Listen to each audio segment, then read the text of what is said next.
هەم کاتتان باش و ئێوارەتان باش بینەرانی کەناڵی هیوا لە پرۆگرامێکی ڕاستەوخۆ ئەم شەو لەگەڵتانین لەبارەی پرسی فەڵەستین و شەڕی نێوان هێزە ڕاستڕەوەکان گفتوگویەکی کراوە لەگەڵ هاوڕێیانم دکتۆر شێرکۆ کرمانج دکتۆرا لە پەیوەندیە نێودەوڵەتیەکان مامۆسای زانکۆ لە ئیمارات وهروە هاوڕێم شەمان عەلی لەگەڵتان دەبین بۆ گفتوگۆیەک لە چوارچێوەی تایتڵی بەرنامەکە پرسی فەڵەستین و شەڕی نێوان هێزە ڕاستڕەوەکانە. لەم بەرنامەیە گفتوگۆی هۆکارەکانی سەرهەڵدان و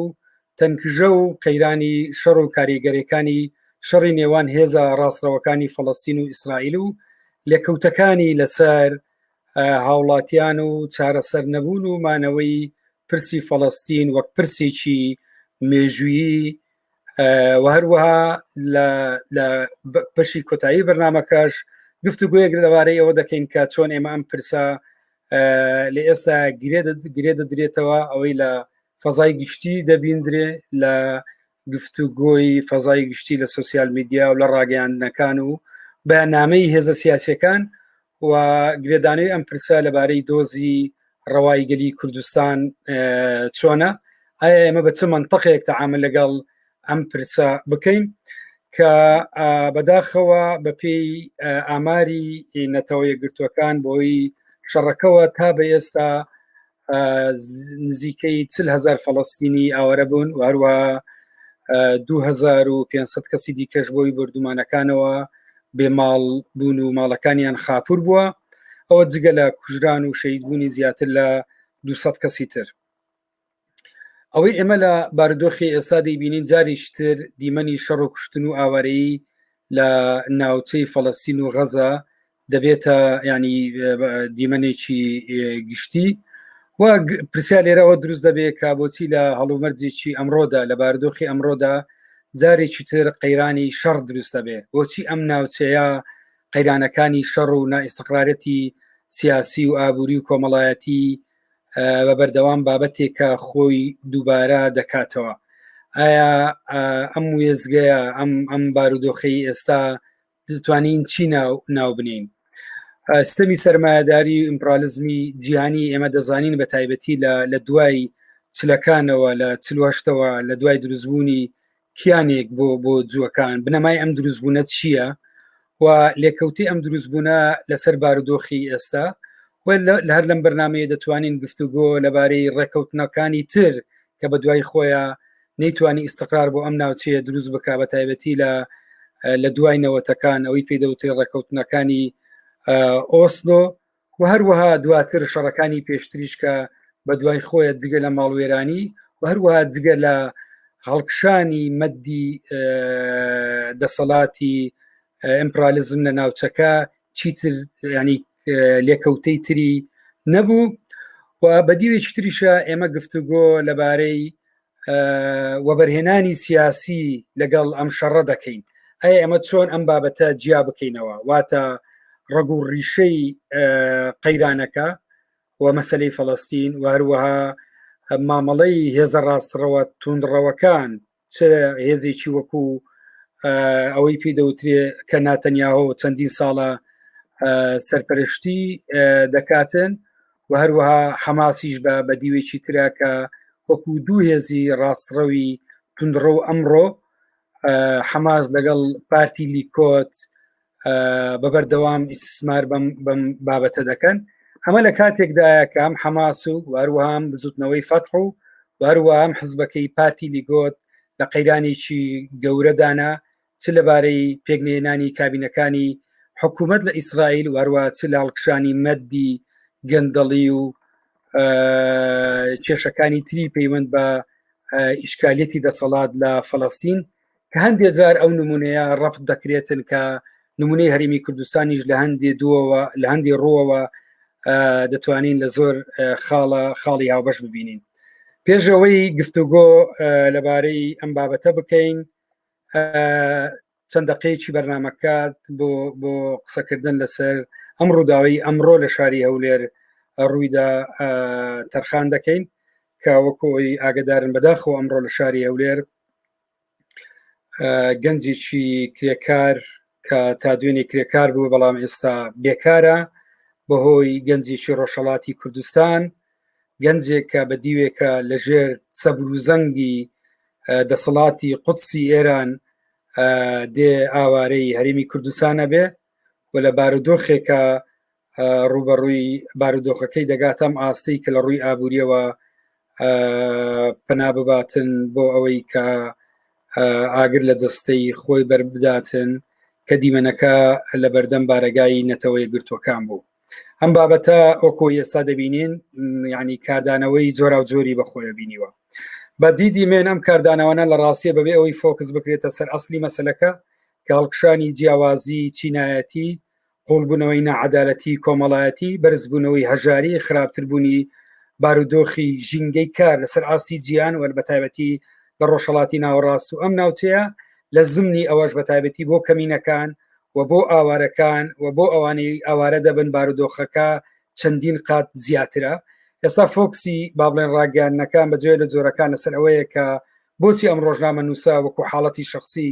ڕوبەڕووی ئەم دۆخە نەبوو و ڕێگری لەم پرسە نەکرد و بۆچی نەتەوەیە گرتوەکان مامەڵەیەکی تری نەکرد. بەڵام بەبێ ئەوەی ئێمە قسە لەسەر جەوهەرەکەی بکەین کە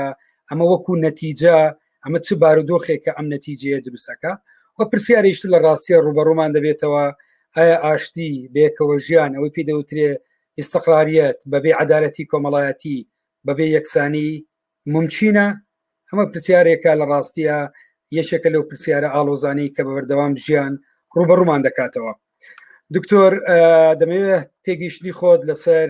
ئەم بابەتە بدەیت، تەبعاً بە خێراتنی جەنابتانەکەم و بە خێراتنی هاوڕە شەماڵیشەکەم.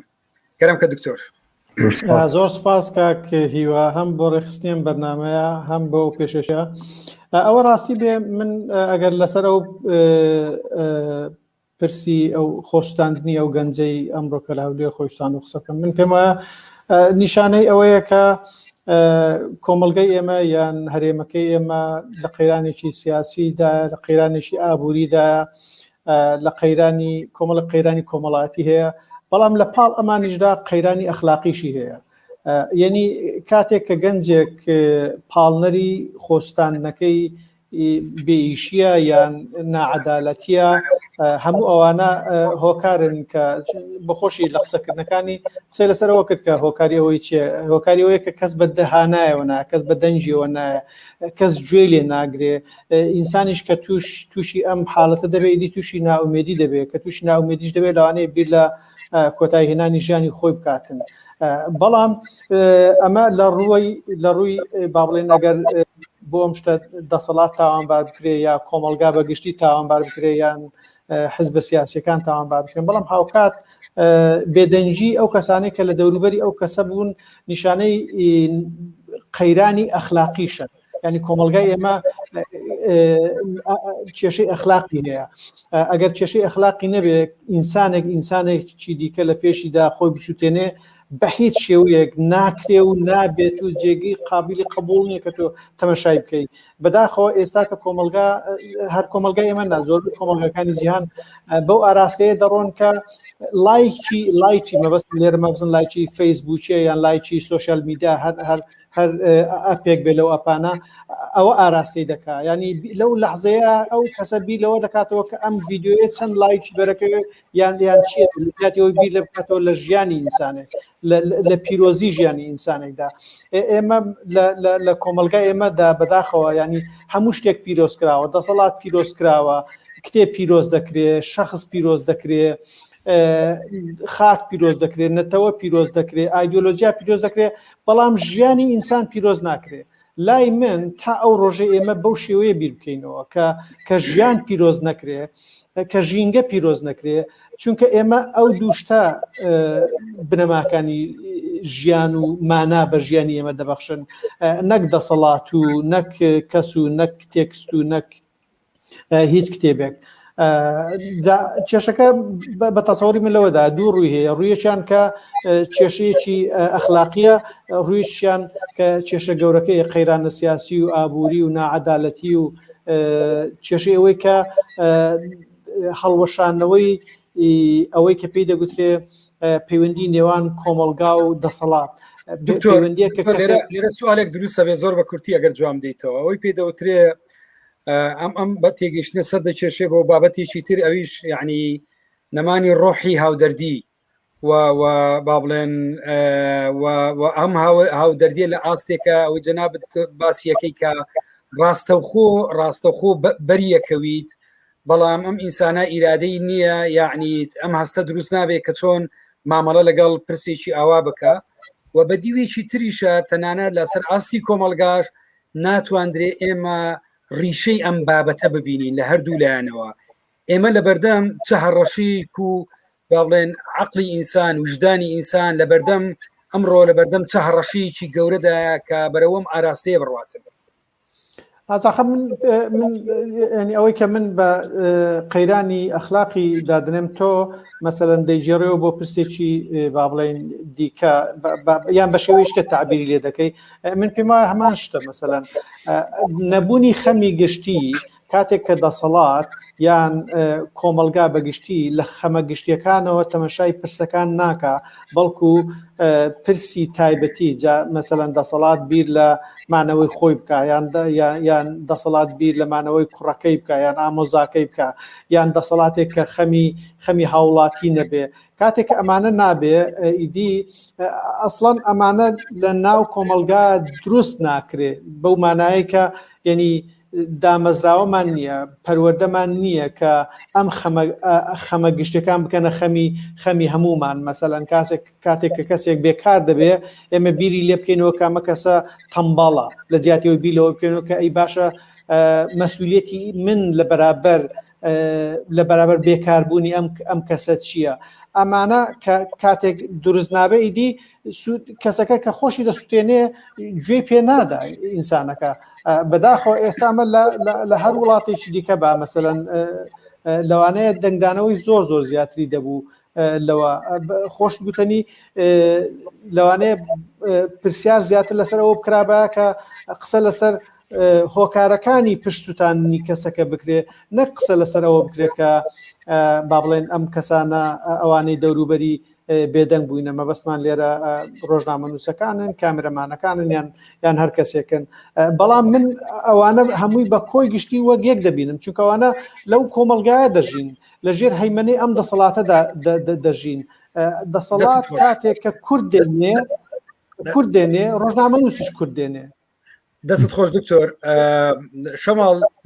نظری تۆ چییە ئەمە چ هەڵومەرجێکی یعنی لە چ هەڵومەرجێکانە ئێمە کە ئەوەی دکتۆر باسیەکە کە ئەمە ئینتاجەکە لە ڕووی سەرخانەوە بەڵێ من سەرەتا سڵاوم هەیە بۆ بینەرانی کەناڵی هیوا و مێدەوارەمە بەرنامەیە جێگەی پەسەندیان بێ و دووبارە منیش وەکو تۆ بەخێرهاتنی کاشێرکۆ ئەەکەم شێرکۆ کرمانش خۆشحاڵین کە ئامادە بوو بۆم بەرنامەیەم و بەشدارمان ئەمڕۆ سەبارەت بەو پرسە بەڕاستی من هەندێک قسە کرا کاشێرکۆ قسەی کە سەبارەت بەوانە من وا ئەزانم کە هەر ڕۆژە ئێمە لەم کۆمەلگایە نمونەیەک ینی دیمەنێکە بینین کە نیشانمانەدا ئێمە تا چ ڕادەیەک داڕزاوی بەڕاستی ئێمە کۆمەلگاشی داڕزاومان هەیە ینی داڕزاو لە ئاستی ئەوەی کە مەسەلەن بەرپرسیارەتی ئینسانیەکانمان ینی وەکو ئینسان هەستکردن بەوەی کە ئەوەی کە بەرامبەرتە ئەسووتێ ینی من نازانم ئەسڵەن ئەو ڕۆژنامەوانانە چۆن کارێکیان کرد کە ئاوا بێت وە بۆچی خەبەری پۆلیسیان نەدەگە خوان ناتوانی ڕێگری بن ینی ئەو دیمەنەکەی بینری هەنێ جاروا هەستەکەی ڕەنگە خۆ پێشتر یوئێن تەنیا بابن پاسەوانەکان پێ دەڵێن دوورتر بڕۆ ئەگەر چیەکەی دوورتر لە بارەگاکە ئێمە بڵێزانم ناوە هیچ کە هەمووینە بەڵام لانی کەم مەسەلەن دەستی بگرن یا پێی بڵێن کە کاری وانەکە وە دواتر ینی ئەو شێوازە لە ناڕزایەتی دەربڕینیش بۆ خۆی هەر نیشانەی داڕزانێکی ترە ینی ئێمە باشە قەناکە پەنابەری لە وڵاتێکی ترەوە توی هەز بێ کەسیەکەی تۆوانە وەڵام دووبارە ئەوە ڕێگای ناڕزایی دەربڕین نییە و بەڕاستی میدیا نەکرد لەو جێگایەوە کە خەریک و چرخەکان بۆ داژستان واگرەکەیان پێوانە ڕایەوەی کە ڕسمەکەشی بگرن لەو جێگاشەوە کە ئەو ڕسمما جۆزێتەوە وێنەیە جۆزێتەوە ئەم شێوازە لە ناڕزایەتیمان بۆکا بەباو لە هەردوو بارەکەیە بەڕاستی جێگەی ئەو پڕی ئیدانەیە و نمونەیەکە لەو داڕمانە بەڕاستی کە لە کۆمەلگای ئێمە هەیە هەر لە تەنها ئەخلاقی ژنیە و ڕاستی بیرکردنەوەمانە تێڕوانینمانە بۆ دەوروبەرمان تێگەیشتنمان لەوەی کە ئەرکمان چیە وەکو ئینسان ینی باسەکە لە زۆرتر لە مەسایلی مۆراڵی بێ بەشێکی مەسئولیەتە تعریفێکە بۆ بەرپرسیارەتی لە دیارە هەموو ئەمانەش دیارە لە دەسەڵات و لەوەی کە ئەم کۆمەلگایە بڕێوە بە سەرچاواگرێەوە بێت نابێت بەڕاستی ئیدانەکردنی ئەو کردوانی ئەو ڕۆژنامەوانانە پەردەپۆشی و حقیقەتە بکە کە کوردستان ئیتر بۆتە جەهەنەمێک کە ئینسان ینی جۆناتێکە خۆشی تیا بسووتێنەوەوانە گڕشی تیا بگریانی ئاوای لێ هاتووە سەرباری هەموو ئەو تەبلیغات و قسانێکە لەسەر سەرکەوتنی ئەم ئەزمونەیەکەن و گوایە پێشکەوتنی لە ڕۆژهەڵاتی ناوەڕاستە نموزەکیشی باشینەوەوانە ئەوە حقیقەتی ئەم کۆمەلگایە کە بەڕاستی جێگەی ئەستەف و جێگەی داخەوە جێگەی وەیە کە بە خۆشمان ناپچینەوە بزانین چیمان نەکردو بیکەین بۆی کەوا ڕێگری لەم داڕزان و داڕمان و هەڵقیسکانە بگری بەڕاستی دەست خۆشەمەڵ یعنی لەسەر ئەمە لە ڕاستیە تەمان لە ماوەی ڕابردوو لە هەرێمی کوردستان چەندین حاڵەتی تری خۆکوشتن تەنیا لەم هەفتەیە تۆمار کراوە ئەوەی پێدەوترێ بەڵاوبوونەوەی با بڵێن ڕۆحیەتی بێهودەیی نەمانی ئومێت و ئەمە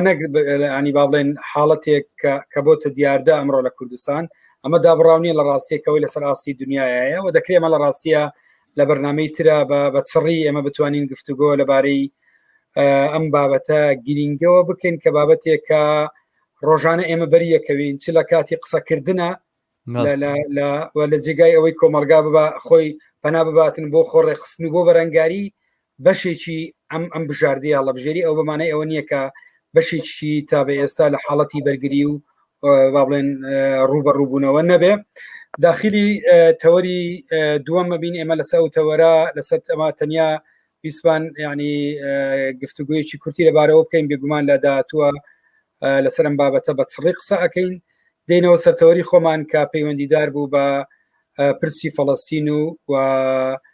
مەسلەی شەڕی نێوان دوو هێزی ڕاستڕەوی توندڕە و هەروەهامانەوەی پرسی فەڵەستین کە لە سەرەتای بەرنامەکە باسم کردو دووبارەی ناکەمەوە دکتۆر شێرکۆ دێمە لە جەنابێت دەمەوێت لە جەنابەت ینی تێگەیشتنی جەنابە لەسەر ئەم پرسە چییە ئێمە ئەم پرسە چۆن ببینین ئایا ئەم پرسە ئێمە لە تەنیا دەتوانین لە سەدەیەک پێش ئێستا بیبینین یانەوە گەوەی جەنابەت لە ماوەی ڕابردوو نووسینێکی دوور و درێژت بڵاو کردوتەوە ڕیشەکەی دەگەڕێنیتەوە بۆ هەزاران ساڵی با بڵێن ساڵ پێش ئێستا بە دیوێکی تر سەیرەکەیت و ئەمەی ئەمڕۆ ڕوودەدا چ پەیوەندیەکی بەڕابردوویەکی دوور بەڕابردوویەکی نزیک بە دۆخی ئێستا هەیە سپاس کاک هیوا سپاس کاک شەماڵ من لەو بابەتەی کە نووسی بووم دیارە نیازم وا بوو بابەتەکە سێبەشی بێت تا ئێستا هەر یەک بەشم نووسیوە دوو بەشەکەی دیکەم نەنووسیوە لەبەر سەرقاڵیم لەو بابەتە کە باسم کردووە کورتی باسی ئەوم کردووە کە ئەمەی ئێستا ئەمڕۆ ئێمە پێی دەڵێن کێشەی فەڵەستین لە ئەساسدا کێشەی جوولەکەیە لەوێدا گەڕاومەتەوە بۆ قوڵایی مێژوو بۆ ئەو ڕۆژانەی کە جوولەکەکان لە شوێن و مەنزڵی خۆیان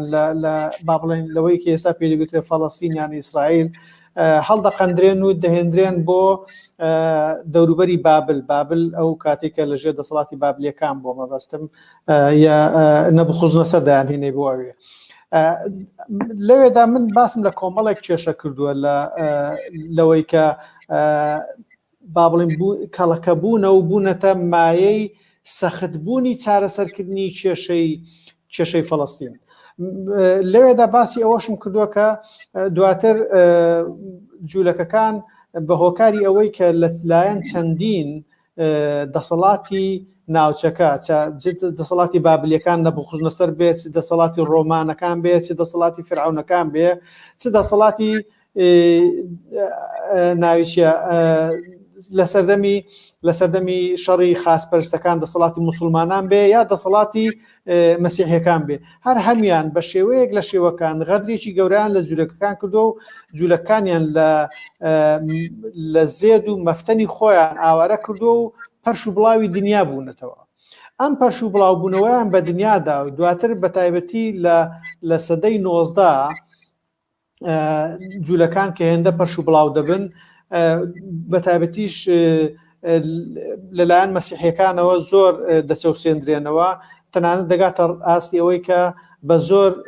لە ئاین وەربژێردرێن ینی بکرێن بە زۆر بکرێن بە مەسیحی ئیدی جارێک دیکە ئەم جارە لە ئەوروپاوە بۆ وڵاتانی دیکە و بۆ شوێنی دیکە هەڵدێن و دەڕۆن بە تایبەتی دەچن بۆ مەغریب و هەندێکیان دەگەڕێنەوە بۆ ئیسرائیل یان فەڵەستین جا ئەم پرسەی مەبەستم پرسی ئاوارەبوونی جوولەکەکان و پەرش و بڵاوبوونیان بە دنیادا و چەوسانەوەیان لەلایەن هەموو ئەو گروپە ئاینی و نەتەوەیانەی دیکەی کە وڵاتیان هەبووە یان ئیمپراتۆریان هەبووە وای کردووە کە جوولەکان بیر لە دروستکردنی دەوڵەتێک بکەنەوە بۆ خۆیان بە تایبەتیش دوایەوەی کە دەوڵەت نەتەوە دەبێت بە شێوازێک بۆ بەڕێوەبردننی و نەتەوە ئەم پرسەی جوولەکان وا دەکە کە جوولەکانی دی کۆنفرانسێک ببەستن بەوەی کە بە کۆنفرانسی لە شاری بازیل ئیندوستریسترا کۆنفرانسێک دەبستن و بڕیاری دامەزرانی دەوڵەتی خۆیان دەدەن دەوڵەتی بریتانیای مەزنی ئەو کاتیش پشتیوانی لەو بڕیارەی ئەو گروپە لە جوولەکان دەکاتن و ئیدی دەبێتە مای ئەوەی کە بڕیار بدەن لە ساڵی 1970 دەوڵەتێک لە ئیسرائیل یا لە فەڵەستین بۆ جوولەکان دروست بکەن هۆلۆکۆست یا ئەو جینۆسایدەی کە جوولەکان تووشی دەبن لە ساڵی چلەکان لە سەرەتای چلەکان لە شەڕی لە دەوروبەری شەڕی جیهانی دووەمدا پاڵنەرێکی دیکەیە بۆی کۆمەلگای نێونەتەوەیی بە پیر ئەو داوای جوولەکانەوە بچێتن ئیدی ئەمە دەبێت بە واقع کاتێک کە دەوڵەتی جوولەکە دادەمەزرێ و بریتانیا دەیەوێت لە ناوچەکەدا دەربچێ و بگەڕێتەوە ئیدی ئەم مەسلەی تەسلیم بەوە دەکرێت بە نەتەوە یەکگرتوەکان دەکرێت نەتەوە یەکگرتوەکانیش بڕیار دەدا کە ئەوەی ئێستا فەڵەستینیانەوەی ئێستا ئیسرائیلە دابەشیکە بەسەر عەرەبەکان و بەسەر جوولەکاندا دابشکردنەکە تا ڕادەیەک مەسەلەن جۆرێک لە ئەوەی تێدا بووە با بڵێن یەکسانی لە بینی ئەم دوو گروپەدا فەڵەستینەکان ناڕازی دەبن بەو دابشکردنە جوولەکان ڕازی دەبن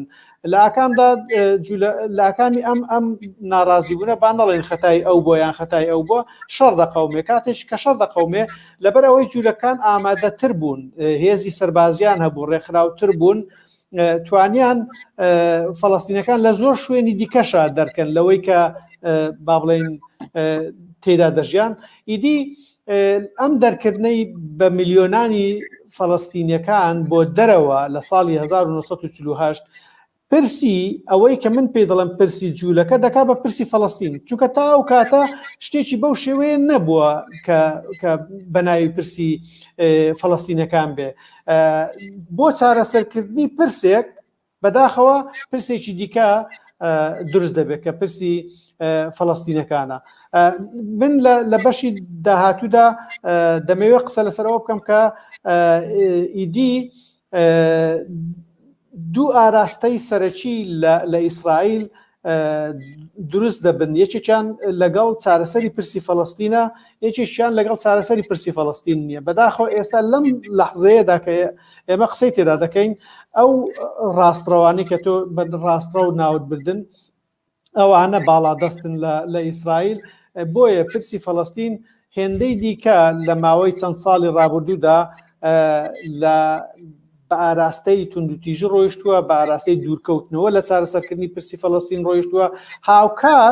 هاوکات فەڵەستینیەکانیش ڕاستڕەوەکان یان ئیسلامیەکانیان بوون بەڕابەریان ئیدی ئەم دوو بەریەکەوتنی دوو هێزی توندڕەوی ڕاستڕە و لەم نێوەدا هەم گەلی فەڵەستینی تێدا بووە بە قوربانی و هەم ئیسرائیلەکان جوولەکانیش بوون بە قوربانی دەست خۆش دکتۆر شەماڵ بێمە لای جەنابەت ئەگەر تعلیقێکت هەبێ یان مداخلەیەکت هەبێ لەسەر ئەم ڕیشە مێژوویە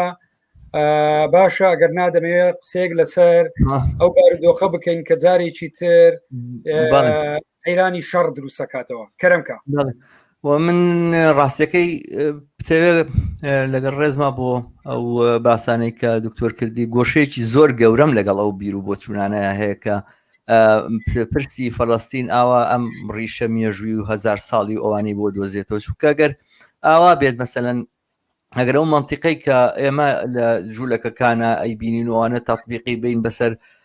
گروپەکانی ترا ئەوانە بەڕاستی ئەتوانین ڕەوایی بە هەموو ئەو شتانە بدەین کە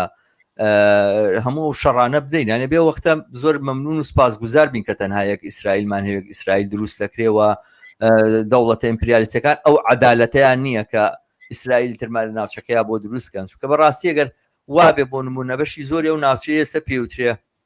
کوردستانی خۆمانوانە ڕۆژگارێک لە بندەسی ئاسووریەکانە بووە مەسەلەن بێنە بەرچاو داسووریەکان بێن بڵێن نەخێرەمە کوردستان نییە وڵاتی ئێمەیە و فەرموو ئەم هەرچی دەوروبەری مووسڵەوە ئەم لە ئەولای مووسڵ و هەتا ڕۆژاوای کوردستان ئەوانە هەموو ڕۆژێک لە ڕۆژان هی ئاسووریەکان بۆ فەرمونیەوە بچنە دەرەوە ئەما بێ بە وڵاتی ئێمە ئەمە نابێت بە چارەسەرکردن و حەلکردنەوە بە بڕوای من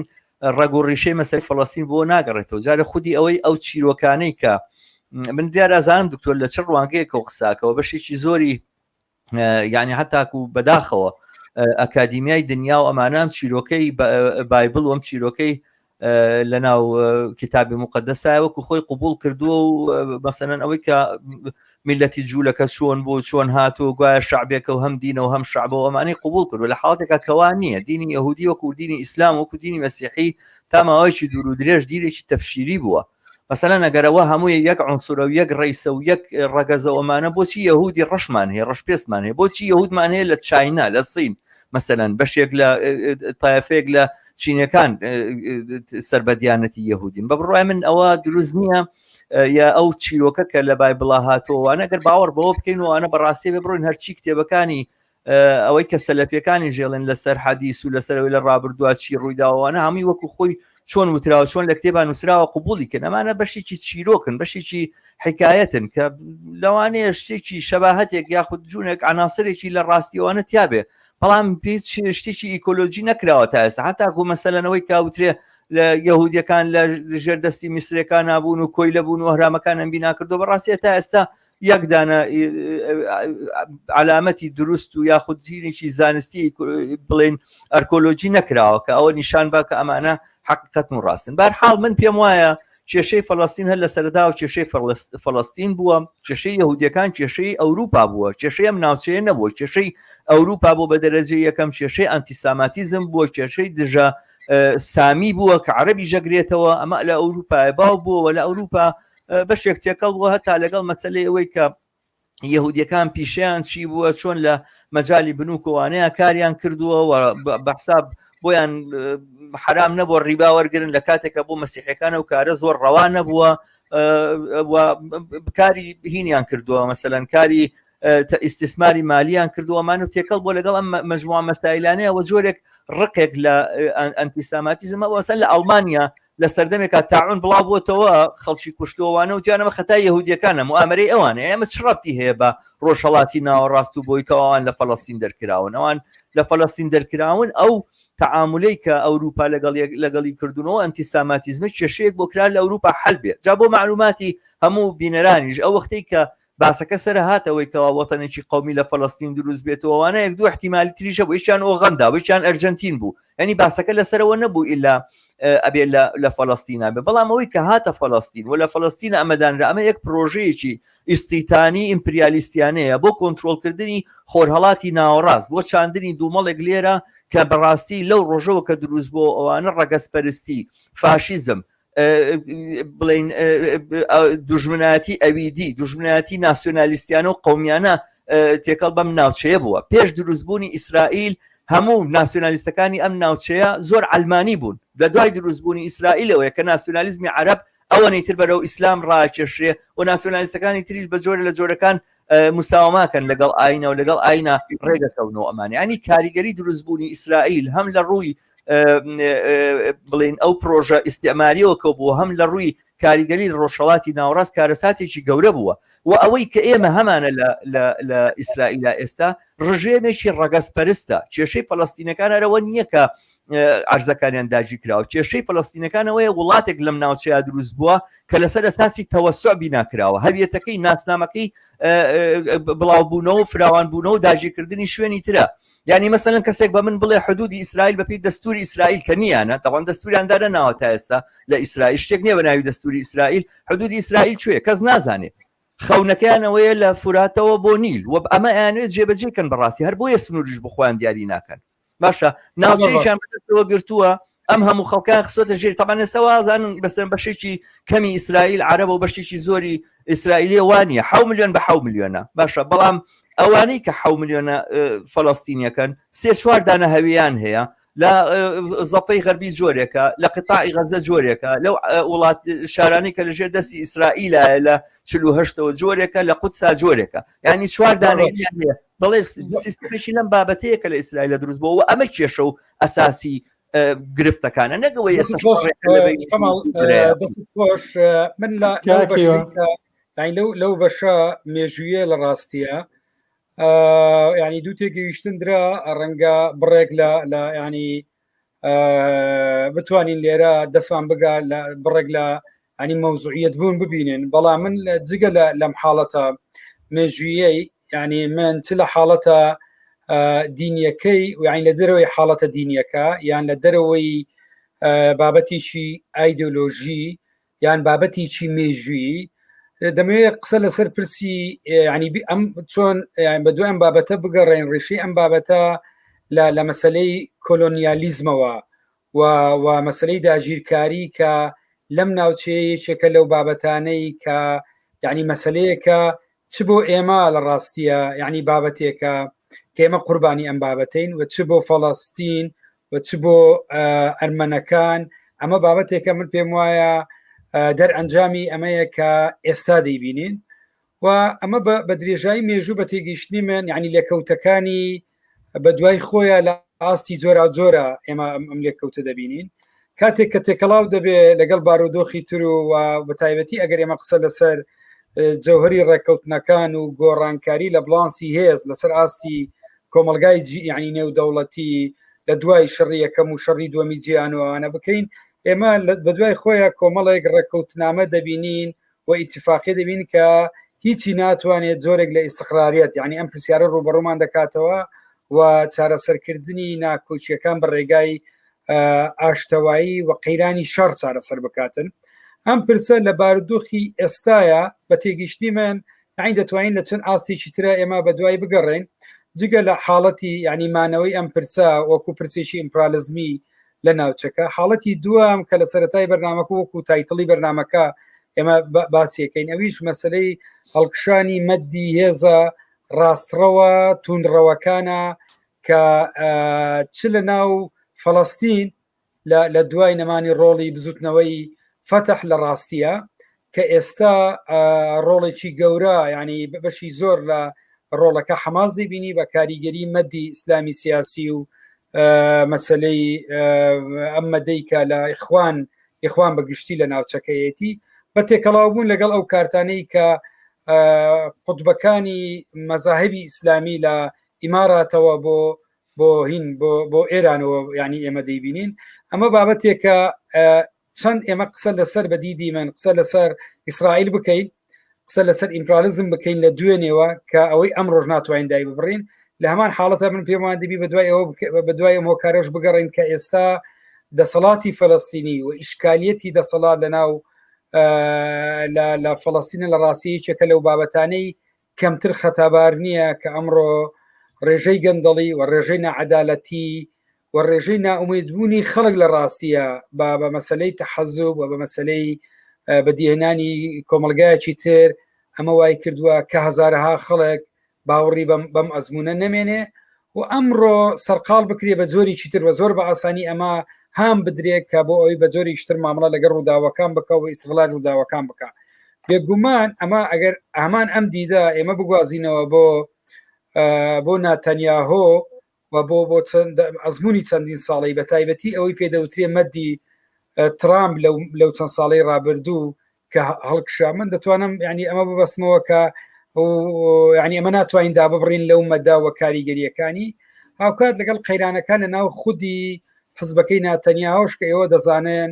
لە ماوەی ئەم 4-5 ساڵە 3 تا 4 جار هەڵبژاردن کراوە تا ئێستا نایانتوانیوە بگەن بە جۆرێک لە ئیستقرار و حکومت پێک بێنن و ئێستا بیر لە پێکەنانی حکومەتێکی قازی نیشتیمانی دەکرێتەوە تەمان ماوەکەی ناتەنیاهۆ کۆتایی پێهاتووە بەڵام قسە لەسەرەوە دەکرێت چۆن حکومەتێک پێک بێندرێ کە حکومەتێکی نیشتیمانی بۆی ئینقاز بکاتن لەم قەیرانەیە. من پێم وایە ئەم بابەتانە ئێستا دەگەین یعنی لێرە من قسە لەسەر چی ئەەکەم لەسەر دیوی سیاسی ئەم بابەتە جگە لە یعنی ئێمە لە ڕاستیە لە دۆخێک ئەم ڕووداوانە ڕوودەدا کە دیوی سیاسەکەی ئێستا ڕۆڵێکی زۆر گرنگ دەبینن کە بە نەتیجە جگە لە ماڵوێرانی جگە لە بەردەوامی شار بۆ خەڵکی فەڵەستین بە شێوەیەکی گشتی هیچ با بڵێن دەستکەوتی تری نابێ و ئەمە من پێم وانیە ئەم دۆخەوە بە ئاسانی بتواندرێ چارەسەر بکرێ تا قەیرانێک لە ئاستی ناوەخۆیی هەردوو با بڵێن هەم لە فەڵەستین هەم لە ئیسرائیل و قەیرانێکی ترکە پرسە مێژوەکەیە کە ئێوە بەباشی چوونە سەری. دکتۆر تعلیقی جەنابەت کەرەمکە. وڵات تعلیقی من یەکەم جار دەمێ بڵێم کە لەگەڵ هەندێک لەو شتانەی کە کاکشەماڵ گوتی هاوڕام بەڵام لەگەڵ بەشێکی زۆریشی هاوڕانیم. یەکەم پرسی نەتەوە کە دەبەستێتەوە بەوەی داخۆ جوولەکەکان هەندێکیان رووسین، هەندێکیان حەبەشین، هەندێکیان کوردن، هەندێکیان عەرەبن، هەندێکیان فەڕەنساوین. لە ڕاستیا شوناس پەیوەندی بەوە نییە مادام ئەم کەسانە خۆیان پێیان وایە ئەمانە گروپێکی نەتەوەین ئیدی نەتەوەین. نەتەوە پرسێکی شوناس پرسێکی زاتیە پێشەوەی کە پرسێکی مەوزوعی بی، ینی بەو مانایە کە دەبێ مەسەلەن با بڵێن سەر بە یەک گروپ بن یا کۆمەڵە کەسێک کە پێیان وابێ ئەمانە ئەم شوناسیان هەیە کەواتە ئەم شوناسیان هەیە. ئەمە یەک. دوو، لە ڕاستیا ئەم ناوچەیە هەر لە پێش هاتنی جوولەکەش پڕ بۆ لە قەیران و پڕ بۆ لە کێشە و ئەوە نەبوو مەسەلەن بڵێ هاتنی ئیسرائیل بۆ ئەو ناوچەیە بووە بەمای دروستبوونی ئیسلامیزم یان بووە بەمای ئەوەی کە هێزە عیلمانیەکان لە ڕاستیا زۆر کەس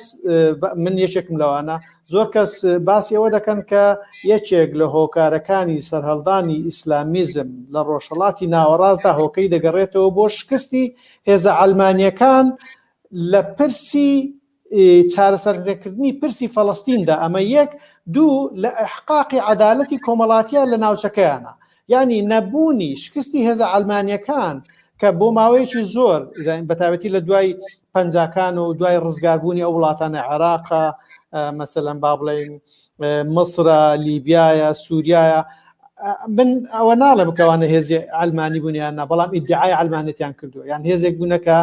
هێزی ناسیۆنالیستی بوونە نەک هێزی ئیسلامی بوونە. بەڵام شکستی ئەم هێزانە لە کێشەی چەپیش مەسەلەن ینی چەپ بۆ خۆی ئەگەر بەتابەتی لە عێراقە حیسابی بۆ بکەی چەپ بۆ خۆی تەڕەدودی لەوەی کە دەسەڵات نەگرێتە دەست مەسەلەن بەتابەتی لە پەنجاکانە لە من پێم وایە کە حیزبی شیوعی دەتوانین دەسەڵات بگرێتە دەست بەڵام تەڕەدودی هەبوو کە دەسەڵاتی نەگرێت. با نەچین ناو باسە. بەڵام سەرهەڵدانی ئیسلامیزم لە ناوچەکە پەیوەندی ئەوەندەی بە سێکولاریزمی ناوچەکەەوە هەیە پەیوەندی بە ئیسرائیلەوە نییە. ئەمە یەک. کێشەی ئیسرائیل مانای ئەوە نییە کە جوولەکە کێشەی نییە لەبەر ئەوەی کە نەتەنیاهۆ هێزێکی ڕاستڕەوە و ئێستاکە زۆر هێزێکی خراپ و ناعادیلانە لە بەرابەر فەڵەستەکان بەکاردێنێ ماناوە نیە کە جوولەکەکان کێشەیان نییە. هاوکاتیش لەبەر ئەوەی کە حەماس کە هێزێکی توندڕەوی ئیسلامیە دەسەڵاتی یان بووە بەڕابەری پرسی فەڵەستینەکان مانایەوە نیە کە فەڵەستینەکان پرسیان نییە و ئەو باگراوندە مێژوویە کە من باسم کرد مانای ئەوە نییە کە کێشەکە کێشەی جوولەکەیە و کێشەی فەڵەستینەکان بوونی نییە. بە پێچەوانەوە من پێم وایە دوو کێشە هەیە لەم ناوچێ، یەکیشیان کێشەی جوولەکەیە، یەکیشیان کێشەی فەڵەستینەکانە و پێشم وایە نەبەوەی کە ئێستا بەو تونڕەوەی کە نەتەنیاهۆ دەیکە ڕاستڕەوەکان ئیسرائیل دەیکەن چارەسەر دەبێت نە بەوەش کە هێزە ئیسلامیەکان دەیکەن. واز لەوە بێنین لەو پاشخانە مێژووی باز لەوە بکەین کە ئەمەی ئێستا چییە، ئەمە لەو چەند ڕۆژەی هاتوۆتە پێش چییە. ئەگەر کاک هیوا ڕێگەم دەی دەمەوێت دوو قسە لەسەرەوە بکەم چونکە کاتەکەمان زۆر نەماوە. ئەوەی ئێستا لە ڕاستیە من وای دەبینم کە لە ناوچەکە سێ هەڵبژاردن بەڕێوەیە: هەڵبژاردننی ئێرانی، هەڵبژاردننی فەڵەستینی، هەڵبژاردنە بەردەوامەکانی ئیسرائیل با نەڵم هەڵبژاردننی ئیسرائیل کاکیوا تۆش ئاماژت پێکرد لە ماوەیەدا 4 هەڵبژاردنیان کردووە. ئەم هێزانە ئەم پرسی لەسەر خانوبەرە لە گەڕەچێک لە گەڕەکانی قودس کە دێتە گۆڕێ پرسەکان قۆستەوە بە تایبەتی لەسەر با بڵین لەسەر پاڵنانی یان دافعیان یان نەقیزە لێدانی ئێرانەوە هاتن حەماسیان هاندا کە پرسەکە گەورە بکە بۆچی بۆ دووشت یەکێکیان ئەوەی کە ئێران پەیامێک بە ئیسرائیل بگەێنێ کە ئێم ئەگەر تۆ قاسم سلێمانی بکوژی و زانە ئەتۆمیەکانمان بکوژی ئێمەش دەتوانین ساروخ باران بکەین. ئەمە لەلایەک هاوکاتیش هێزە محافیزەکارەکانی ئێران لە ناو ئێراندا دەزانن لەو کاتانەی کە شەڕی ئیسرائیل دەکرێ و ئەوان پشتیوانی لەو هێزانە دەکەن کە شەڕی ئیسرائیل دەکرێت باویان زیاتر دەبێ دەنجیان زیاتر دەبێت. لە هەمان کاتیشدا ئێران دەیویست لە ڕێگەی حزب الله و لە ڕێگەی حەماسەوە ئەوەی کە ئێستا گروپێکیان دروست کردو پێیان ناوێن لە ناو گروپی مقاومەت مەسەڵ یان جەپەی مقاومەت لە بەرابەر چێ لە بەرابەر ئەو هێزانەی کە لە ناوچەکەدا لەم ماوەیە ئیتفاقی سەلامیان لەگەڵ ئیسرائیل ئیمزا کردو یەکێک لەوانە ئیماراتە و بەحرێنە و عومان لە ڕێگەدایە و سوودانیش لە ڕێگەدایە و لەوانەیە سعودیش لە ڕێگەدا بێ. ینی پرسی ئەم جارەی ئەم قوربانیانەی کە ئێستا لە فەڵەستین و لە غەزە دەدرێ قوربانی سیاساتی ئێرانە پێش ئەوەی کە سیاساتی ئیسرائیل بێ، قوربانی سیاساتی حەماسە پێش ئەوەی قوربانی سیاساتی ئیسرائیل بێ. بەڵام حەماس و نەتەنیاهۆ دوو هێزن کە هەردووچیان لەسەر یەکدی ئیشەکەن، هەردووچیان لە قازانجی یەکدیدا ئیشەکەن. یعنی بوونی نەتەنیاهۆ عونجهیەتی نەتەنیاهۆ دەبێتە مایەی ڕەوایدان بەمانەوەی حەماس بە پشتیوانیکردن لە حەماسە. حەماس ئێستاکە لە غەزەیە، بەڵام هیوای ئەوەیە کە لە تەواوی فەڵەستینە ئەو ببێ بەو هێزە گەورەیە، هیوای ئەوەیە کە لە زیفەی غەربیشە ببێ بەو هێزە گەورە. ئەم شەڕی ئێستا کە دروستی کردووە شەڕەکە من کێشەکەی قودس جیایە شەڕەکەی کە ئێستا و قوربانیەکانی غەزە جیان لە شەڕەکەی لە ململانەکەی ناو قودسە من ئیسرائیل بە تاوانبار دەزانم بەوەی کە دەیەوێ ئەو فەڵەستینیانە لە ماڵی خۆیانە دەرکە. لەو شەڕێک کە ئێستا دەگوزەرێ من پێش ئەوەی ئیسرائیل تاوانبار بکەم، ئیسرائیل تاوانبارە لەوەی کە خەڵکی مەدەنی دەکوژێ، بەڵام پێش ئەوەی ئیسرائیل تاوانبار بکەم حەماس تاوانبارە، ئێران تاوانبارە. دەست خۆش دکتۆر شەماڵ تێگەیشتنی جەنابەت پێشەوەی ئەگەری مداخەڵەکە پێشکەش بکەیت یەکێ لە هاوڕێیان پرسیارێکی کردووە حەزەکەم بیخەمە سەر شاشە باسی ئەوەکە نازانمەتوانی بخوێنیتەوە. بەڵێ هاوڵێدانە بەهادینە بەڵام ئەخیرەکەی ڕاستی نازانم ئەمە پرسیاری شێرتر بوو ئەمەی پەیوەندی لە ئەمەیان پەیوەندی بە تەوەرەکەمانەوە بوو. پرسیارم بینی خوێندیشمەوە بەڵام هەستەکەم لە ئەخیرەکە تەواو نەکراوە پرسیارەکە دیارەمە بەستیەوە ئایاوە ڕێگاچارەیە کە ئیسلامەکانەی واتی یەکەم پرسیارەکە بەرحاڵە چمە سەر و خاڵە من سەرەتا تاقیبێک لەسەر ئەو قسانە بم کە باسی نەتەوە ئەکرێ و چێ بەخۆی بە نەتەوازانە چێ بخۆی بە ناسنامازان طبعاً کەس ناتوانێت منعی کەس بکە ناسنامەیەک بخۆی هەڵبژێرە ئەمە حەقیقەتە، ئەمە شتێکی سۆبجەکتیڤە، یعنی تۆ مەسەلەیەک نییە من دابنیشم بڕۆم لیستێک بێنم پڕیکەمەوە. جاران ستالین لیستێکی هەبوو لە سۆڤێتایی هەر کەسێک نەتەوەیە بابێ ئەم لیستەم بۆ پڕکاتەوە بزانام لەم لیستەیە کام فاکتەرانە هینەوە نیە صح بەڵێ تۆ نەتەوەی بڕۆ میلەتی تو بڕۆ هینت هەبێ، ینی باسەکە لەسەرەوە نییە کە چیە هینەکە، بەڵام مەسەلەکە ئەوەی لەسەر ئەساسی ئەو تیوریە کە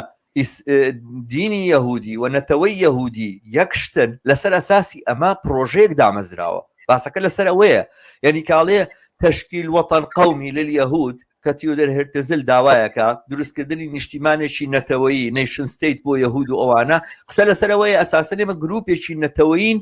وە لە هەموو شوێنەکە یەک هیمانێ، بەڵام ئەمە حەقیقەتی نییە. یعنی ئەوەی کە تۆ مەسەلەن ئێستا لە ناوخودی ئیسرائیل ئەیبینی شەڕە لە بینی یەهودی سەفاردیم و یەهودی ئەشکیناز ئەو یەهودانن کە لە ئەوروپای غەربیەوە هاتون تەواوی سەرکردەکانی ئیسرائیلوانە لەوەتی ئیسرائیل دروست بووە لەوانن یەهودی شەرقی ئەوانن کە لە وڵاتە عەرەبیەکانەوە هاتنوانی کەوا خۆیان لەوێ بوون ئەو 105 کە لە ناو فەلەستین نابوونەوانە دەرەجە دوون باشە لە چاو یەهودی ئەشکینازە یەک کەوانم بۆ بکەوە تۆ بەو شێوەیە کە بڕیار دەدەی چێنەتەوەی و چێنەتەوە نییە یەکسەر دەگەڕێەوە قسەکەم تاواکەم دەگەڕێەوە سەر ئەو شێوازەی کە ستالین بڕیارباسەکە لەسەرەوە نییە ئەخێ باسەکە زین چۆنە ئیدعایەکی دیاری کراوە جیهەتێکیکا ئەڵێ لەسەر ئەساسی ئەمە من حەقم هەیە ئینم هەیە باشە بە هەر حاڵ حەقی هەیە شوێنێکی هەبێ وە لە جێگەیەکە نەتەوەیەک بۆ خۆی دانێ بەڵام حەقیقەتەکەی چییە من بۆچی ئەمە باسەکەم ئەگەر ئیسرائیل نەتەوە بووایە ئەم هەموو شەڕی پێویست نەبوو ئەگەر ئیسرائیل نەتەوە ئەگەر ئیسرائیل بیتوانێت نەتەوەیەک پێک بێنێ دروستی بکە پێشیەوە گرێبدات و ئەمانە ئەم شەڕ و دژایەتی پێویست نەبوو ئەم شەڕ و دژایەتی تەوەسوعی ئێمە لەلایەن ئیسرائیلەوە بین لە دژی فەڵەستینەکان لە دژی هەموو وڵاتە عەرەبیەکان لە دژی ئەم ناوچەیە ئەساسەن جەوهەرەکەی ئەوەی ئەوان ناتوانن هەویەتێکی متەناسقی نەتەوایەتی بۆ خۆیان دروست بکەن کابرا هاتووە نیوەی یەهودیەکانی ئەوروپاوانی یەدیش قساکەن لە جەیەکە پڕە لە ئەڵمانی و پڕە نازانچێوانە هیچ ڕەبتی بە عەبریەوە نییە یەهودی فالاشار ڕۆیشتون بۆ ئەوێڵە نەمە بۆچی وەکو کۆی لە معاملەمانەکەن ڕاپەڕینیان کرد 2019 چەندیان لێ کوژرا چل بەرامبەر پۆلیس ڕاوەستانەوە ئەمانە حەقایقێکن لەسەر ئیسرائیل کە مشتەمەئێکی هەڵڕژاو و داپژاوە و ئەگەر بێت و دوژمنێکی دەرەکی نەبێ و ئەگەر بێت و هەمیشە لەسەر تەوەسع و شەڕانە بێت و ئەمانە لە ناوەچی کۆتایی پێدێ ئەمە کێشەیەکی گەورەیە و باشە ئەمە ئەخاتە سەرەوەی ئەمە چارەسەرمان چیە من لەگەڵ ئەوەیان کە یەهودیەکان بەشێکی ئەسیلی دانیشتوانی فەڵەستینن بەشێکی ئەسیلی گەلی فەڵەستینن و ئەبێ هەموو مافێکیان هەبێ وەکو یەهودی هەموو مافێکیان پارێزراو بێ وەکو کەمایەتێکی ئاینی وە لە هەموو ئەمنیەتێک بەرقەرار بن بەڵام بەڕاستی دەوڵەتی ئیسرائیل کیانێکە ئێمە هیچمان خێر لە خۆمان نابین نەگەم دەوڵەتە بمێنێتەوە یعنی بەڕاستی لە جێگایەکە کە تۆ ئەو مەینەتی بەسەر خەڵکی فەڵەستین نادێ ئەزای مەینەتەکە چییە وڵاتەکە داگیر کراوە باشە کەسەکە حتاکو ئیمکانیەتی ئەوەی پێنادەن بوێ بە ئیسرائیلی ئێستا تۆ هاتی شاری کەرکووکت داگیر کرد بەعەز شاری سلێمانی داگیر کرد هەولێر داگیر کرد منی کردبوو بە هاوڵاتی عێراقی جنسی عێراقیم هەبوو ڕاستە ڕاوە دوو ئەنراین ڕاستە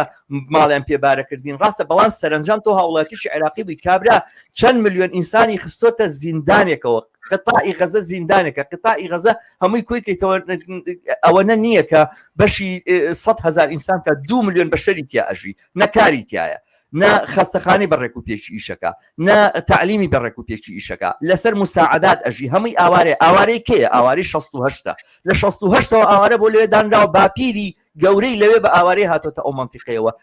جەماوەرێک لەوێ دانەی بە تەمای چی دەرچێ ڤۆڵتێر دەرچێ بەتەمای لە قطاعی غەزەوە ڤۆڵتێرە بۆ دەرچێ معلومە حەماس بۆ دەرەچێ معلومە تیرۆریزمی ئیسلامی لەوێ پەرە ئەگرێت و هەمومان هەڕەشەوە ئەمە ئەو حەقایقەیە کە ئێمە لەسەر ئیسرائیلێ بینین حەلی ئەم مەوزوعە بەوە ناکرێ دابنیشین بڵێن ئێستا شەڕی ئێستا لە بینی نێتانیاهو لە بینی حەماسەیە بەڵێ حەماس هێزێکی تیرۆریستی ئیسلامیە بەڵام حەماس لەدایک بووی ئەو دۆخەیە لەدایک بووی ئەو داڕزینەیەکە خەڵکی فەڵەستینیان داڕزانەوە پێش 67 و ئەوانە شتێک نەبوو ناوی جوڵانەوەی ئیسلامی سیاسی بێ لە ناو ئەم ناوچەیە بەڵام لە 67 کە ئیسرائیل پشتی تەیاری قەومی عروبی بە تایبەتی کە جۆرێک پێشکەوت و خواز و باسی تەسنیع و پێشکەوتن و مۆدرنیزموانەیە کرد کە پشتی ئەوەشکان چێ بەدیلەکەی بوو ئیسلامی سیاسی لەدایک بووی ئەو شکستانەیە کە ئیسرائیل بەسەرم ناوچەیە هێناوە بەری گرتووە کە ناتوانانی تەکنۆلۆژیا بۆ وڵاتە عەرەبیەکان بێنی ناتوانێتەوە تا سعودی ئەوێ تەکنۆلۆژیا و نازانم نیۆن و ئەوانە شارێک دروستکات و دامکەوانە مەجبورە بڕا سەفقەی عەسر لەگەڵ ئیسرائیلە ئیمزا بکە ئەوە میسرەوە عێراقتەوە سووریاتەوە چێتە ناتوانێت ئەساساً تەکنۆلۆژیا پێشکە کاتی بەرنامەکە زۆر نەماوە تەورێکی تریشمەوە دەمەوێت ئەگەر یەک دقیقتر تێگەشتنی خۆت بدەیت پێم دواتر بڵێ من شتەکە من ئێستا ئەمەس بەسەر لێتێک دەرەزانم باسی ململانی تیرۆریستەکان بکەیت تیرۆتی حەماسی تیرۆریست 2000 ئەوەنە ساروخی هاویشتووە چەند ساروخێکی کەوتۆتە خوارەوە یان نەکەوتۆتە خوارەوە ساروخەکانی حەماس بای $500 بەڵام کە فڕێدا بۆ ئیسرائیل $100,000 بۆی کەوا بیگرێتەوە ئەمە ئەو واقعێتێک ئێمە هەمانە ئەم تەوازن قیوایە تۆ بێنی ئەم دوو هێزە بە ئاستی یەک دابنی بڵێ هەردوو چانۆک و یەک تاوانبارن ئەمە لەگەڵ حەقیقەتە ئینکردنە من نەزانم کە دکتۆر شێرکۆ وەکو هەر ئینسانێکی بێویژدانی تر قبوڵی ناکا کە مناڵان لە قەزەیە ئەکوژێن و ئیدانەی ناتانیاوکە دەستی خۆش بێ بەڵام لەولاوە باسەکە لەسەرەوە نییە کە ئەمە حەماس بەڵگەی داوەتە دەست لە 93ەوە لە ئۆسلۆوە فەڵەستینیەکان هەموو تەنازولێکیان کرد هەموو تەنازل حتا حەقی عودیان واز لێ هێنا باسی نازانکە مستەوتەنات ڕاگرن بەس وتیان مستەوتەنات ڕاگرن 300,000 مستەوتەنی هەبوو ئێستا خەریکە نزیکە بێتەوە لە ملیۆنێک باشە بەشێکی زۆری هەر براوە بۆ جۆلان ێشە باشەوە فەڵەستینە جۆلان لەکوێ جۆلان خۆی سووریایە مستەوتەناتی دکتۆر کەرەمکە تێگەیشتنی خۆت بدە دواتر دەچینەوە حەزەکەم لەوەی کە پەیوەند بە کوردستانە قسە زیاتر بکەین بەڵام من پێم وایە بە هەموو معیارەکان ئیسرائیل زۆر لە وڵاتە عەرەبیانەی کە ناوچێکە گوایە بوون بە سەحیەی ئیسرائیل دیموکراسی ترە مامەڵەی ئیسرائیل لەگە فەڵەستینیەکاندا مامەڵەیەکی زۆر ناعادیلانەیە ئەمە هیچ گومانی تێدا نیە گەورەترین کێشەی یان گەورەترین هەڵەی ئیسرائیلیەکان بەگشتی لێرە قسەم بەس لەسەر نەتەنیاهۆش نییە بەڵام نەتەنیاهۆ و حیزبەکەی بە تایبەتی دروستکردنی ئەو مستەوتەناتانەیە منیش پێم وایە وەک کاک شەماڵ دروستکردنی مستەوتەنەکان پرسی فەڵەستینی دەبا بە ئاقاری چارەسەر نەکردن نەک چارەسەرکردن ئەسڵەن بەڵام هاوکات من باسم لەم کێشەی ئێستا کرد ینی لەو تەقینەوەی ئەم چەند ڕۆژەی بەو دوایە کە من پێم وایە ئێران لە هەموو هێزێکی دیکە زیاتر لە پشت ئەو تەقینەوەی ئەم جارەدایە من باز لەوە ناکەم کە با بڵێن ئیسرائیل یان نەتەنیاهۆ چۆن مامەڵە لەگەڵ فەڵەستینیەکان دەکات هەردووکمان کۆچین لەسەرەوە پێویست ناکە بیوروژێنین یان قسەی لەسەر بکەین من لەسەر ئەوە دەمەوێت قسە بکەم کە بڵێم چەندە ئیسرائیل تاوانبارە هێندەش حەماس تاوانبارە لە بەرابەر هەر ئەمجارە ناجارەکانی دیکەش بەڵێ زۆر باشە دەست خۆش دکتۆر دو تعلیقی من لەو بابەتە بە تێگەیشتنی من یعنی بە ئیزافەتەن لەسەرەوەی کە باستان کرد من پێم وایە ئەگەر پرسەکە ئەم یعنی لەبارەی وەزعی فەڵەستینەوە لەبارەی فەڵەستینەکانەوە لە مابینی توندڕەوی حەماس و شکستی بزوتنەوەی فەتح لە دەسەڵاتدارێتی و گەندەڵی لەلایەکدا بنین و مەسلەی ڕۆڵی بزوتنەوە کۆمەڵایەتیەکان لە ڕاستیە بەدیوی شتر ببینین لەم بابەتە لە ڕوبەڕووبوونەوەی داگیرکاری و من پێم وایە ئەگەر بابەتەکە بە ئاراستەی ئەوەی ئێستا حەماس ئەم چەکانە بەکاردێنی و ڕۆڵی بزوتنەوە کۆمەڵایەتیەکان لە ئاستێکی ترە کە لە ڕاستی ڕۆڵی بزوتنەوە کۆمەڵایەتیەکانی نەهێشتویان لە ئاستێکی زۆر کەمە حەسر کردووە فراوانتر بە من پێم وایە بە ئاستێکی ترە ئەمە لە خزمەتی قەزیەی فەڵەستین بوو با بڵێن کارتێکی بەهێزتر بوو بۆ ڕوبەڕووبوونەوەی ئیمپرالیزمی جیهانی و بەدیوێکی تریشە پاڵپشتی نێو دەوڵەتی و ناوەخۆشی من پێم وایە زیاترە کرد تەبعاً ئەمە ئەم دۆخی ئێستا ناشتوانین ئێمە داببڕین لەو تەطبیعی کە لە ماوەی لە سەردەمی ترامپ ئەوەی لەگە ئیمارات و بەشێک لە وڵاتانی ترکراکە کە لە ڕاستیە ئاراستی دۆخەکەی بە ئاراستیی تر برد بۆ مەسەرەی پاڵپشتیکردن لەو مەدەی کە ئەوەی کاکشێرکۆ باسی کرد کە لە هەندێک لەو مەدەی کە بەم ئاراستە خێڵەچی و دواکەوتێی زیاتر برد ئەم بابەتە هەوڕیان لەعنی ئەم پرسی فەڵەستین و ئەو شەڕی نێوان هێزە ڕاستڕەوە توندڕەوەکان بابەتیشی گەرمە لە هەرێمی کوردستان و من پێم وایە ئەمە بابەتێکی ینی ئەمە نیشانەی زندێتی کۆمەلگای ئێمەیە سەبارەت بە پرسە گرنگەکان پێش هەمووشت لەلای من لە ڕاستیە گرینگە کە کۆمەلگای ئێمە مەشغوڵ بێ بەم پرسە سیاسیانە بە چەند تێگەیشتنێک دەبین من پێم وایە دەکری ئێمە مساهمەی ئەم تێگەیشتانە بکەین و تێگەیشتنی خۆمان لەبارەی بدەین یەکێک ئەوەیە کە یەکێک لە منتەڵەقێکی فکری دینی جیهادیەوە مووقیف وەردەگرێ بەرامبەر ئیسرائیل و یەکێکی تر بە هەمان شێوە بە ئەم مانتەقە بەڵام بە پێچەوانەی ئەوە پاڵپشتی لە ئیسرائیلەکە بابەتێکی تریشمانەیە لە منتەڵەقێکی قەومیەوە لەبەرەوەی فەڵەستیندا کۆچی لە مەسلەی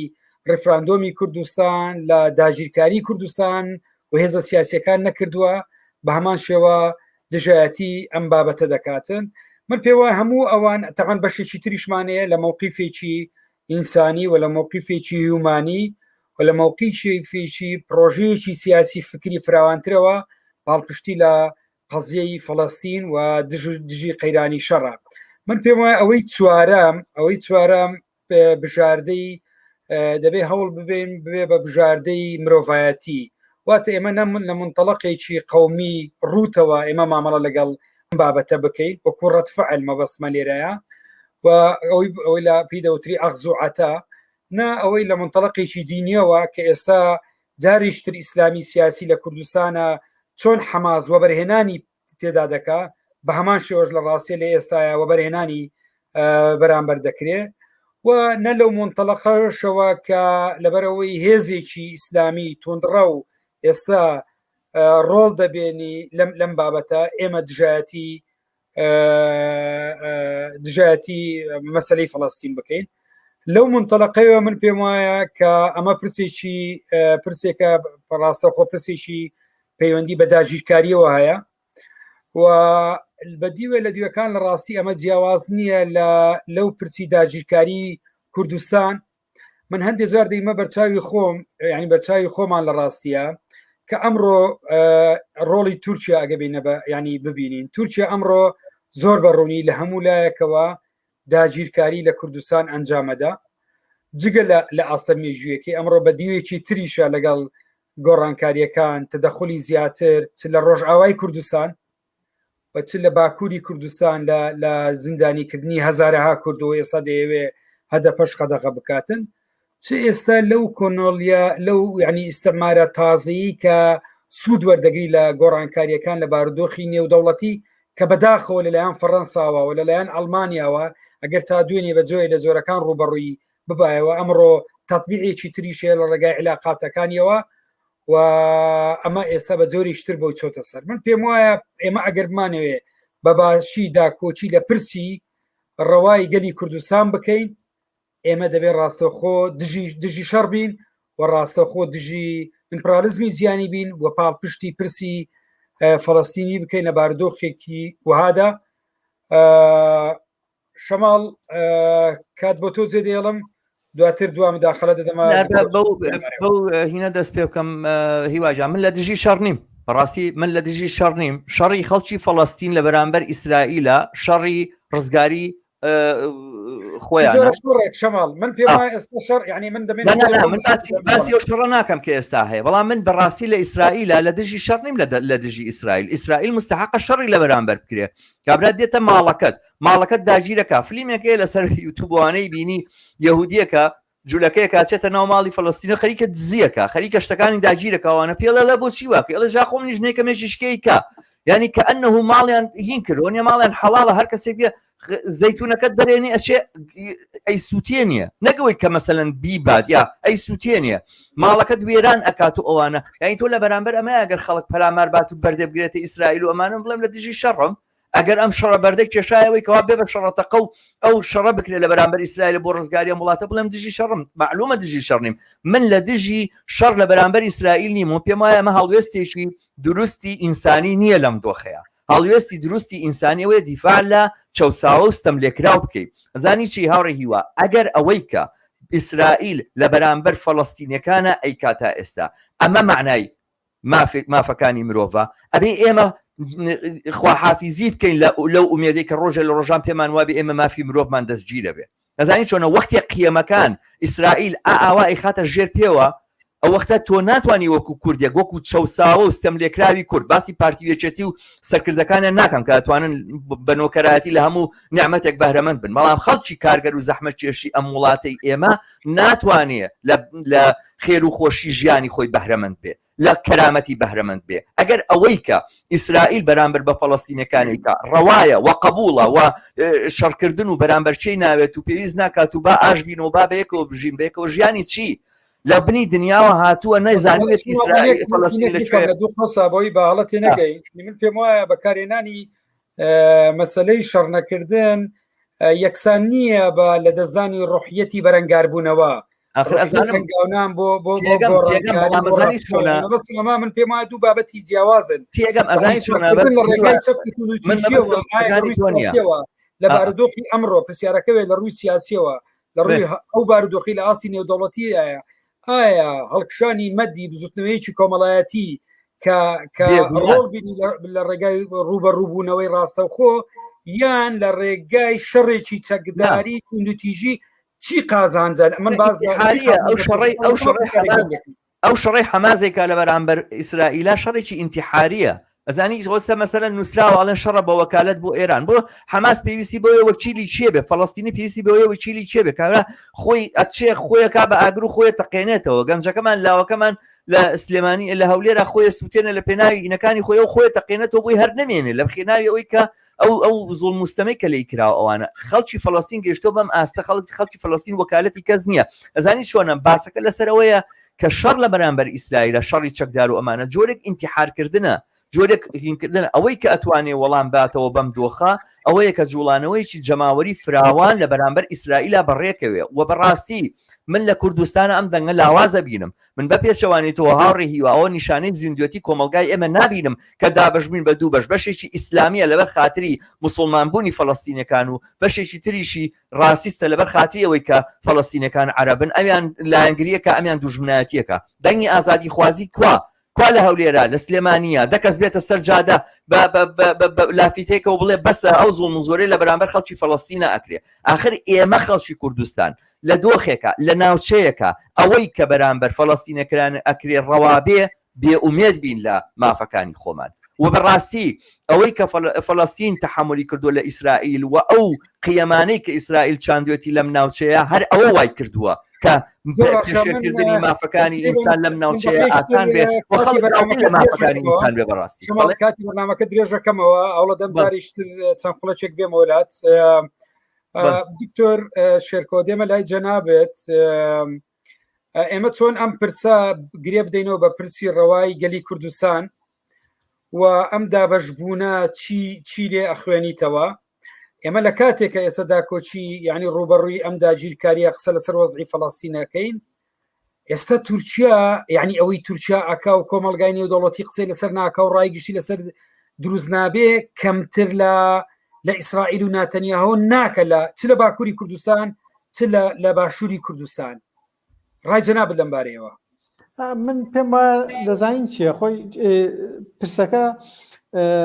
ڕخنەی من لەو خاڵەدایە کە هەردوو گەلی کورد و گەلی فەڵەستین کێشەیان هەیە کێشەی داگیرکاریان هەیە من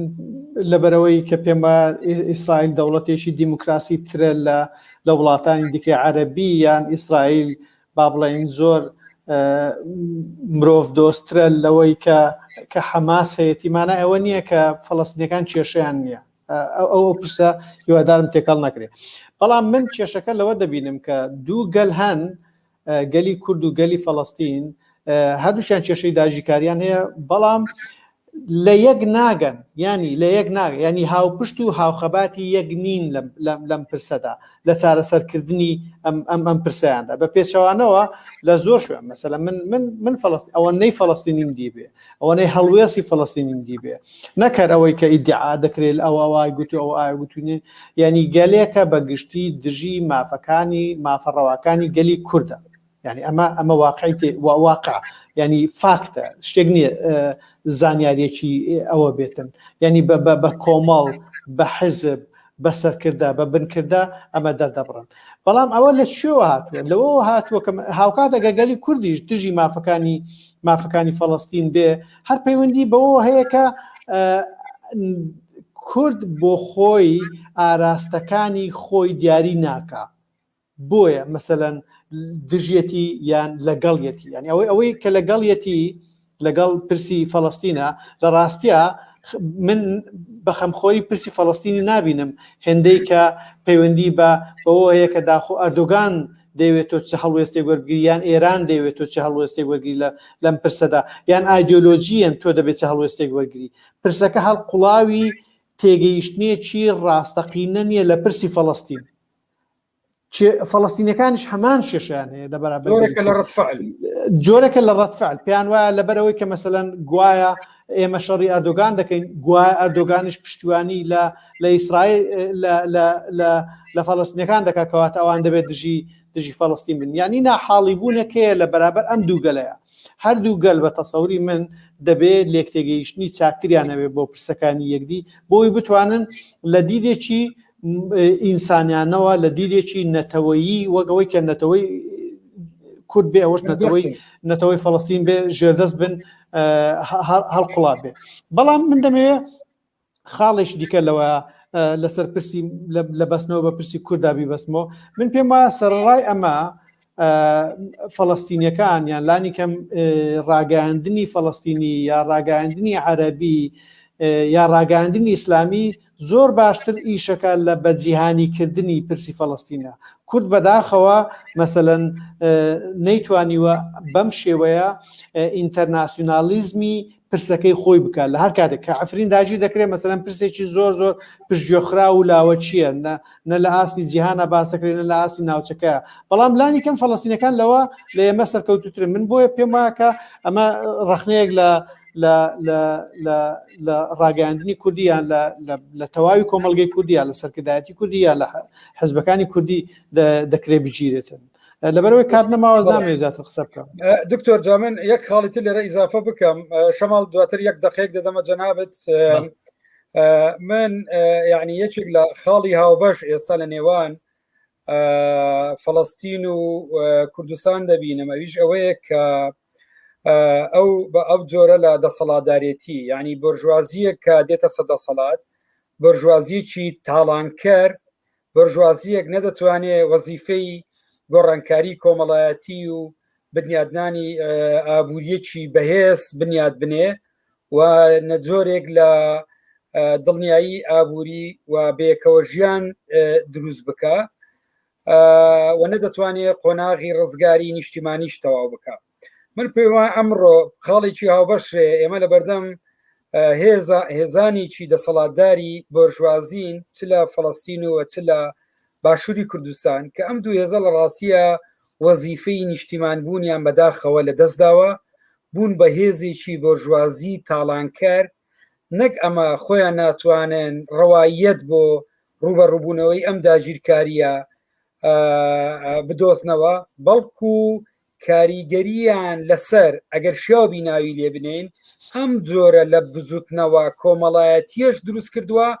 کە بە تاریخی گەلی کوردستان بۆ ڕوبەڕووبوونەوەی داگیرکاری دروست بووە ئەمڕۆ بەجۆیە لە جۆرەکان خەڵکی کوردستان تەنانەت ئومێد بۆ سەردەمانێکی تر دەخوازێ کە سەردەمی تەواو ژێردەستی بوون ئەمە ڕاستەوخۆ پەیوەندی بە جۆر و بە وەزیفەی دەسەڵاتداریەوەیە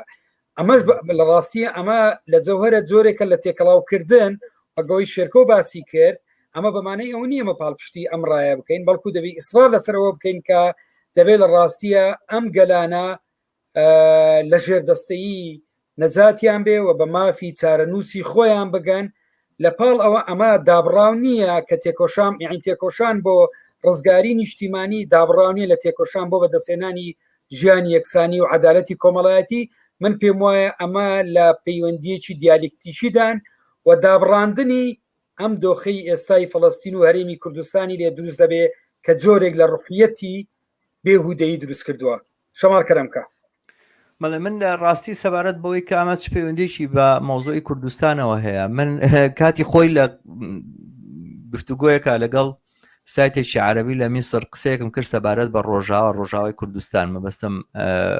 ڕۆژاوە کوردستان باکووری سووریا ئەو ئەزمونە کرد وتم ئەوەی کە لەوێ ئەیبینین ئەوە تعبیرە لە حەقیقەتی جوڵانەوەی ئازادی خوازانی خەڵکی کوردستان زانی ئێمە جوڵانەوەی ئازادی خوازانی خەڵکی کوردستان بە پێچەوانی جوڵان ناسیۆنالیستەکانی تری دنیاوە بە پێچەوانی جوڵانەوە ڕزگاری خوازێت نیشتیمانیەکانیەوەی کە وا پێوترێت لە دنیاە بە ناسیۆنالیزم بە هیچ جێگایەک ناکە یعنی ئەگەر لەبەر خاتی ئەوە ناکە مە چینی باڵا دەستە و چینی سەرمایه‌دار هەر ئەوانە نا هەر ناتوانین ناسیۆنالیزم ئێمە ناتوانێت ڕزگارکە دلیلەکەشی زۆر سادەیە لە ناوچەیەکای هیچ هینێکت نییە دەریچەیەکت نییە بۆ ئاو ناتوانی بە میاهی ئیقلیمی بگەی بە هیچ جۆرێک و تۆ سەرنجام ناچاری پەیوەندیەکی دۆستانە و پێکەوە ژیانێکی دۆستانە لەم ناوچەیە بەرقەرارکی. یعنی جۆگرافیا بەسەر خەڵکی کوردستانیا فەرز کردووە کە ئازادی خواز بێ. ئێمە ناتوانین پێش خەڵکی تورکیا، ناتوانین پێش خەڵکی عەرەبی سووریا، ناتوانین پێش خەڵکی فارس زمان و ئازەری زمانی ئێران ئازاد بین. ئێمە لەگەڵ ئەوانە ئازادە بین. پرسی ئازادی ئێمە لە کوردستانە بەستراوەتەوە بە پرسێکی ڕۆژهەڵات ناوەڕاستیەوە. ئەگەر ڕۆژهەڵاتی ناوەڕاست سەرفراز نەبێ، ئەگەر ڕۆژهەڵاتی ناوەڕاست جێگایشی ئەمین نەبێ بۆ ژیان، ئاسایش وجودی نەبێ، ئازادی وجودی نەبێ، خەڵکی کوردستان ئازاد نابێ. من ئەم عادلەیە وای تۆ ناتوانی دراوسەیەکت هەبێ کە فاشست بێ وەکو تورکیا، دراوسەیەکی ئیسلامیت هەبێ وەکو ئێران، دراوسەیەکی فاشستی ترت هەبێ وەکو سووریا، زەبی دەبێ وەکو عێراق، لەوێ تۆ دەوڵی ئەم ناتوانانی لەم جەزیرەیە ناتوانی بژی. یانی کوردستان بەدەستی ئەنقەستیش ناتوانێت ئیسرائیلێکی تر بێ. ئێمە فەڵەستینێکی ترین و ئێمە چاوەڕوانیمان لەوە هەیە کە ئەم کێشەی فەڵەستین لەبارێکا چارەسەر بێ کە فیرسەت بە ئێمەشدا ئازاد. تەوەرێکی یعنی تەوەرێکە قسە زۆر هەڵەگرێ. دکتۆر سیچرکە دەدەمە و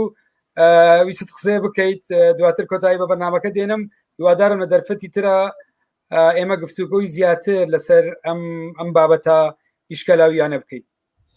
بەدڵنیایەوە من دەمەوێت یەک قسە بکەم کە من هاوڕێ نیم لەگەڵ کاک شەماڵە لەو پرسەی کە من پێم وایە بە دیموکراسیکردنی تورکیا زۆر زەحمەتترە لە ڕزگاربوونی خەڵکی